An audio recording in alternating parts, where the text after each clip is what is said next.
మనం లైఫ్‌లో కొన్ని డేస్ మర్చిపోలేమనుకుంటాం గదా! అలాంటి డే అనమాట ఇది. ఇషాన్‌ది ఫస్ట్ స్కూల్‌కి వెళ్ళే టైం అనమాట. 3½ ఇయర్ నాతోనే ఉండే ఇషాన్. ఎప్పుడు వదిలింది లేదు. ఫస్ట్ టైమ్ స్కూల్‌కెళ్తున్నాడు. దట్ టూ 6 అవర్స్ అనమాట స్కూల్ టైము. 2, 3 అవర్స్ కాదు, దూరం కూడా.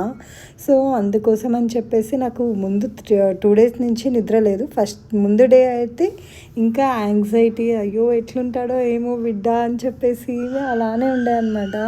నాకు హెడేక్ వచ్చేసి నిద్ర లేక ఇంకా మార్నింగే 5:00కి లేచేసాను. 7:00కి రెడీ అయిపోయి స్టార్ట్ అవ్వాలన్నమాట. ఇంకా మార్నింగ్ లేచి సుధాకర్ ఇంకా పూజ చేసి దీపం పెట్టాడు. బ్లెస్సింగ్స్ కావాలి కదా దేవుడివి, మనము ఫస్ట్ టైం వెళ్తున్నాం స్కూల్‌కి. సో, అలాగా మొత్తము చేసిన తర్వాత పిల్లలు ఇంకా హారతి తీసుకున్నారు. ఈవెన్ కూడా ఎక్సైట్మెంట్‌లో ఉన్నాడు. ఏదో జరుగుతుంది, అన్న ఏదో న్యూ డ్రెస్ వేసుకున్నాడు అని చెప్పేసి. ఇంకా తర్వాత వచ్చేసి సరే ఫస్ట్ డే కాబట్టి నేను ఈవెన్ కూడా వెళ్ళామన్నమాట ఇషాన్ తోటి. మార్నింగ్ స్కూల్లో ఏం తింటాడేమో 6 అవర్స్ అని చెప్పేసి ఓకే 1 ఇడ్లీ అన్న తిను అని చెప్పేసి ఇడ్లీ తినిపించాను. ఇంకా నెక్స్ట్ ఓకే దేవుడి దగ్గర దండం పెట్టుకునేసి మంచిగా జరగాలి అంతా, వాడి ఎడ్యుకేషన్ జర్నీ అంతా, మెయిన్ బాబు సేఫ్గా యాక్టివ్గా హెల్దీగా ఉండాలి అని చెప్పి మొక్కున్నామన్నమాట.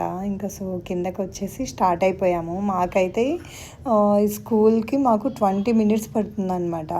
అదే ట్రాఫిక్ ఎక్కువ ఉంటే ఇంకా 30 మినిట్స్ కూడా పడుతుంది. సో ఇంకా మేము స్టార్ట్ అయిపోయేసి వెళ్ళాము. ఇషాన్ ఓకేనా, నీకు స్కూల్లో నీకు ఏమైనా కావాలంటే మిస్ని అడుగు అని చెప్తుండే అనమాట. మేము చెప్తుంటే అమ్మ నేను ఫైన్ అమ్మా, నేను స్కూల్కి వెళ్తానని హ్యాపీ ఉండే అనుకున్నాము. ఫస్ట్ డే కాబట్టి ఇలా ఉన్నాడు, నెక్స్ట్ డే నుంచి ఇంకా ఏడుస్తాడు అని చెప్పేసి అనుకున్నాము. కానీ టు బీ ఫ్రాంక్ అండి, నెక్స్ట్ 2-3 డేస్ కూడా అస్సలు ఏడవలేదు ఇషాన్.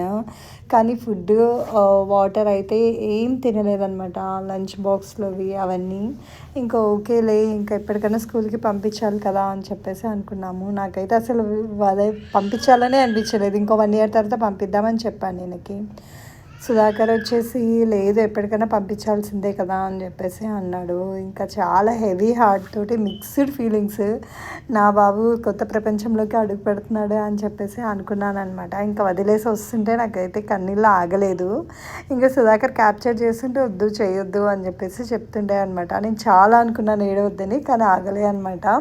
ఇక్కడ యువన్ బాబు ఇంటికి వచ్చిన తర్వాత అన్న ఎక్కడ అంటే స్కూల్ స్కూల్ అంటున్నాడు. ఇప్పుడే కదా మాటలు వస్తున్నాయి.